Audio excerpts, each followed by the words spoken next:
I think the church needs to resonate that sometimes, and we just need to let somebody else know who may not know it that the Lord is good. Amen.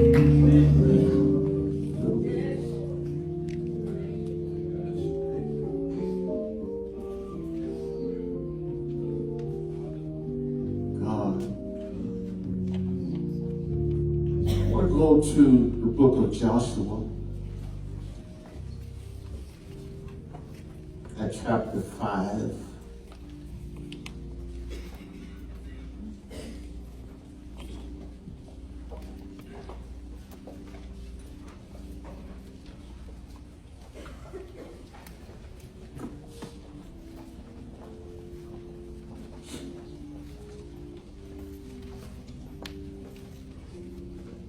And that's chapter number 5.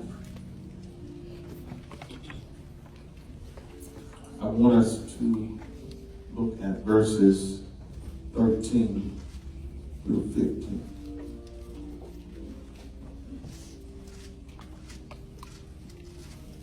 And then in chapter 6, I want us to look at verse number 1. Verse number 2.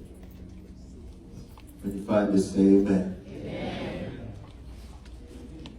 And it came to pass when Joshua was by Jericho that he lifted his eyes and looked, and behold, a man stood opposite him with his sword drawn in his hand.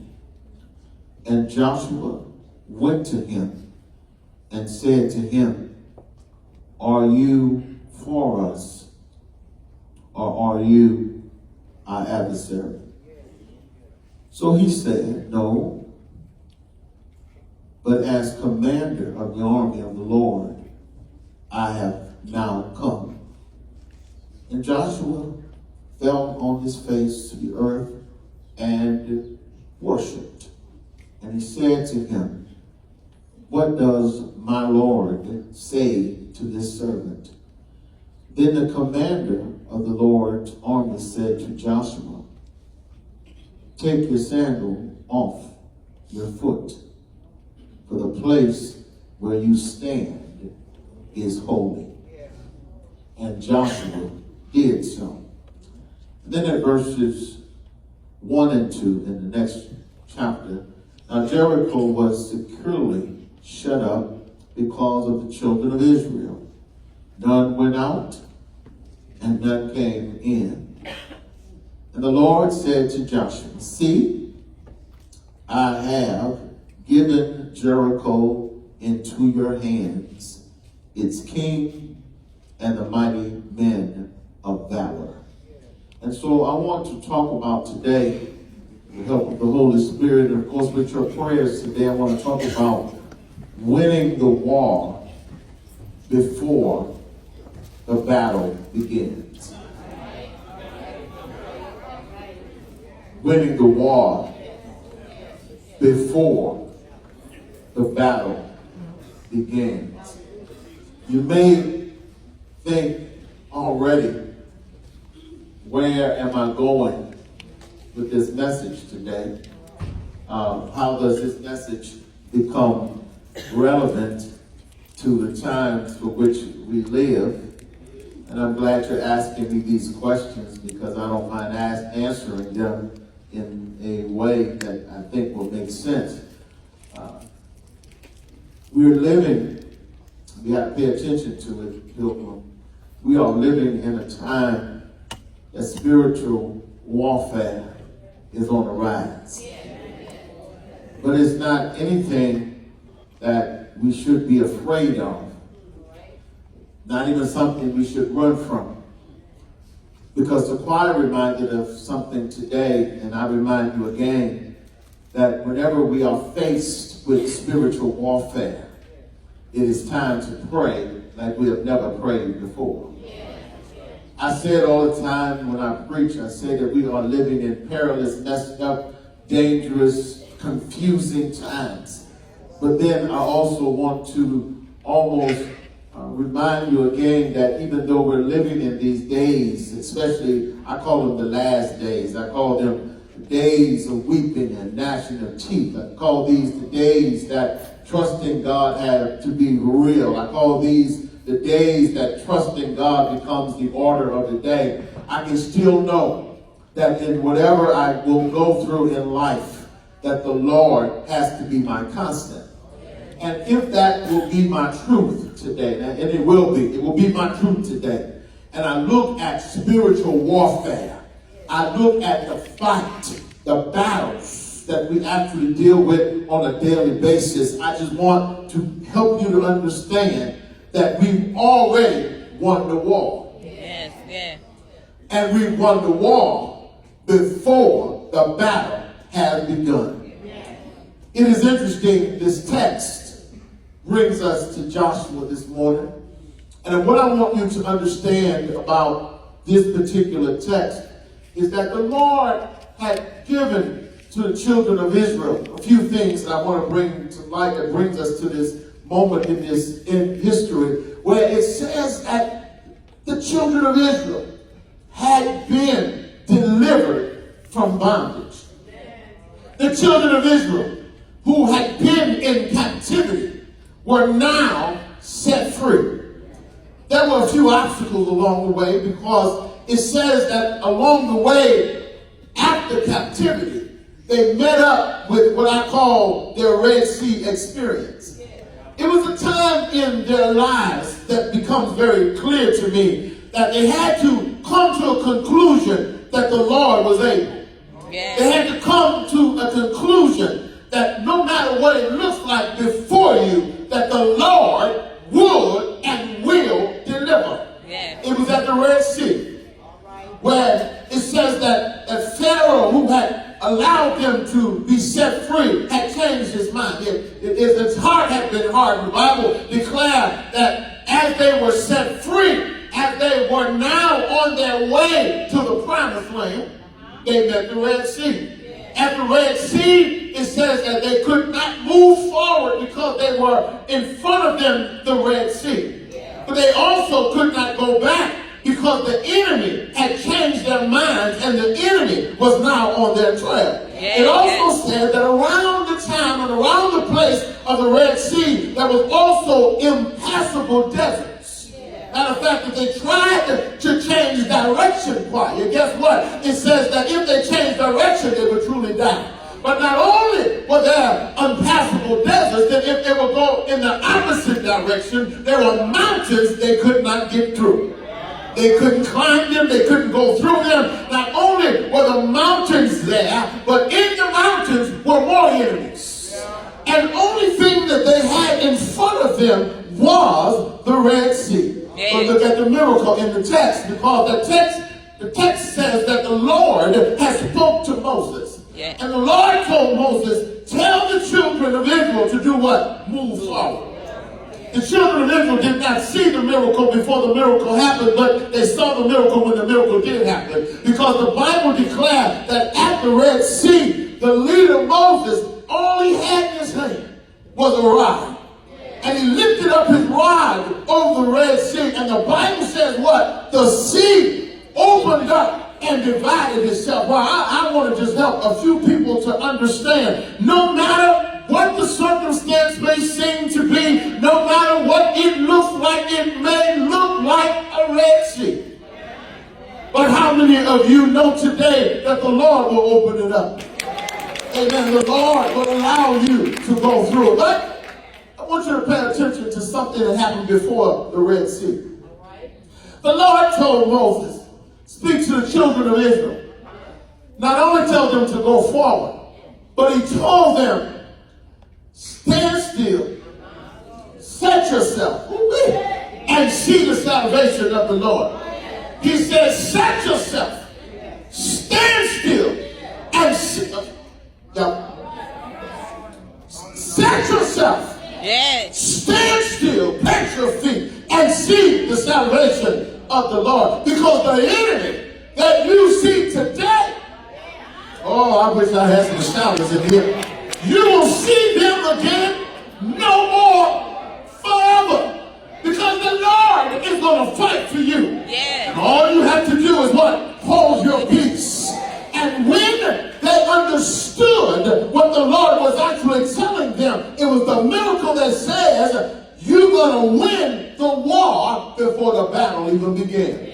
Don't you know something today, my brothers and sisters, that we will enter into war every time we wake up in the morning? But what we have to understand, that we've already won the war. Matter of fact, it is in John chapter 16 and verse number 33, where it says something about just cheer up. Yes.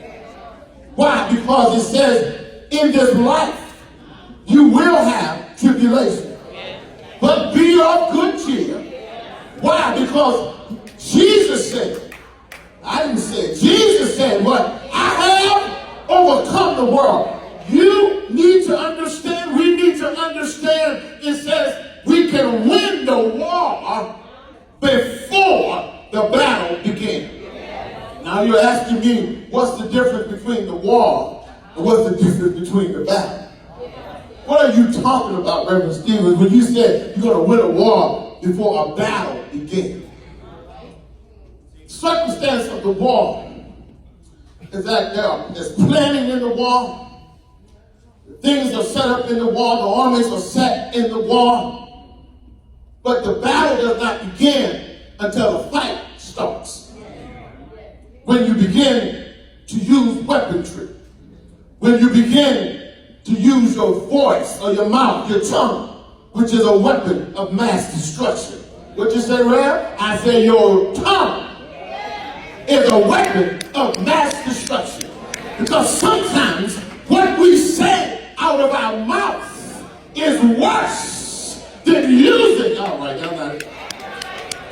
And what I have learned is that if I'm going to prevent the battle, I got to pay attention to the plans of the war. Yes. So here we come to the text. Because what is interesting about this particular text is that I said one of the things that the children of Israel had to deal with was getting through the Red Sea. Yeah. They made it through the Red Sea. They were on their way to the land of promise that was already promised to them. But I also want you to understand something else about on their way to the land of promise.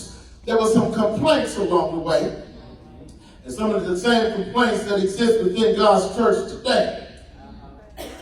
As long as you live, trouble's going to rise. Yes. As long as you stay with the church, there's going to be some stuff that you're not going to like. Everybody's not going to like each other. Everybody's not going to always get along. But what we need to understand, something that it actually says in Acts chapter 2. What it says in Acts chapter 2, that the church had everything, something in common. And what we need to have in common today, Pilgrim, is that we need to have the love of the Lord in our hearts as a common bond. I don't care how many times we don't agree. We need to learn to agree to disagree. What you're saying? I'm saying you may not like everything that I say. You may not like everything that your brother or your sister say. But there's something that keeps us together, and that is the love of the Lord. Can I just stop right there and remind you that serving the Lord is going to pay off? I'm talking about that Jesus was sent by his Father God, and he said he sent him because of love. What love got to do with it? It got to do with a lot, because it says that God so loved the world, Yes. that he gave his only begotten Son, that whosoever would believe in him should not perish, but what? Have everlasting life. Wow. Winning the war before the battle even begins. Here it is in the text, where we must pay attention to another thing that happened. Since there were some complaints, God's love is shown in a mighty way. And it was shown in a way where the Bible declared that it is through a process, typology, where it says that God then began to show himself in a physical form that would be relevant to the life of the people. What is it that he did? There was a pillar of cloud by day and a pillar of fire by night. And so the pillar of cloud by day was not only to protect, but it was also to lead and to guide. The pillar of fire was not only to bring comfort, but it was also to lead and to guide. What are you saying? I'm saying to us tonight that we need to understand that whatever we need from the Lord, He will make a way somehow. Anybody know He's a way maker? Anybody know He's a heavy load sharer? Anybody know He's your friend when friends turn up? Anybody know today that you can still call on Him and He will hear and answer your prayer? Prayer changes things. Okay, here it is. But not only did He provide a pillar of cloud by day and a pillar of fire by night, but one of the second complaints was that, you know what, let us go back into bondage because of food. At least we had good stuff to eat when we were back in bondage. So what He did, He provided manna, a bread-like substance that would show up every morning. And all they had to do is get up in the morning, gather it up, and eat their stomach full. And He provided for them for a whole, as a matter of fact, when we get to the text, it is in chapter 5 that the manna had ceased before verse number 13. Matter of fact, the day when the movement in this text was about to happen, God stopped giving manna. Why? Because it was time to go into battle. I don't know if you said what God had shown them. God had provided. He was about to show them in a different way. In chapter number 5, verse number 12, it says the manna stopped on that day when they were about to produce or obtain the land. What land? The promised land. But remember something. They couldn't get the land unless they were going to fight a battle. They were not going to obtain, even though God had promised it, unless and until what? They fought battles. I believe today we need to understand, don't get so comfortable in your skin that you believe that you won't have to. Don't believe don't believe that life is just going to be easy for you. Don't believe that, everything that you want, everything you desire, you're going to get it. Now, I do know something about the promises of God, and that is this. If God promises, God is going to do it. If God designed you to have it, come on, children, God is going to make it happen. Why are you in it? I'm in this because this is the story of a battle of Jericho. And what I learned about this battle of Jericho is that we've got to understand a process. The process of the battle of Jericho. Matter of fact, is it an old Negro spiritual? It says something about Joshua fought the battle of Jericho and the walls came tumbling down. You know that old spiritual? Okay, I'm going to change it because I don't know if that's true. The walls did come tumbling down, but it was because of what God did. But it took Joshua and the children of Israel being obedient to what the Lord, and what the Lord, come on, Pilgrim, told Joshua to do and lead the people. Because sometimes we may not see, we may not understand what God is telling the leader. But all you have to do is follow. And God will show you the victory. Sometimes we may not understand where the leader is taking us. But you got to understand, when God said do it, they got to do it. He told Joshua, tell the children of Israel, march around the walls.